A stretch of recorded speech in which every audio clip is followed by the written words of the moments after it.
Γεια σας! Πάμε σήμερα να μιλήσουμε για τις διαφορές που έχει ένας ψυχολόγος από έναν ψυχίατρο. Είναι το ίδιο? Όχι. Αρχικά ο ψυχολόγος τελειώνει η σχολή ψυχολογίας που ανήκει στη φιλοσοφική σχολή και είναι 4 χρόνια, ενώ ο ψυχίατρος πρέπει πρώτα να τελειώσει την ιατρική σχολή, 6 χρόνια, και στη συνέχεια να κάνει την ειδικότητα της ψυχιατρικής που είναι άλλα 5 χρόνια. Την ειδικότητα, όπως λέμε, καρδιολόγος, παθολόγος, πνευμονολόγος, έτσι υπάρχει και ο ψυχίατρος. Άρα πρόκειται για γιατρό.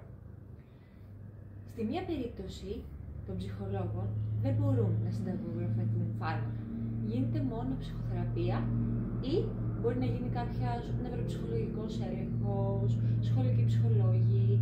Υπάρχουν πάρα πολλοί τομείς ψυχολογίας, στους οποίους θα τους αναλύσουμε σε ένα άλλο βίντεο. Όσον αφορά τους ψυχιάτρους, αυτοί συνταγογραφούν φάρμακα. Επομένως, όταν πρόκειται για ψυχικές διαταραχές, οι οποίες σίγουρα χρειάζονται φαρμακευτική αγωγή, πρέπει οπωσδήποτε να επισκεφτούμε κάποιον ψυχίατρο. Σε πιο ήπιες καταστάσεις μπορούμε να είμαστε μόνο με τον ψυχολόγο.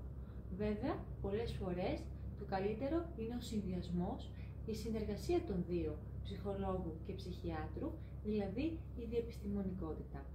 Αυτό πολλές φορές είναι πιο αποτελεσματικό, καθώς μπορείς και να ρυθμίσεις τη φαρμακευτική αγωγή, αλλά και ταυτόχρονα να κατανοείς τι συμβαίνει και να δουλεύεις με κάποια πράγματα, με τα ζητήματα αυτά που σε έχουν οδηγήσει στο ζήτημά σου.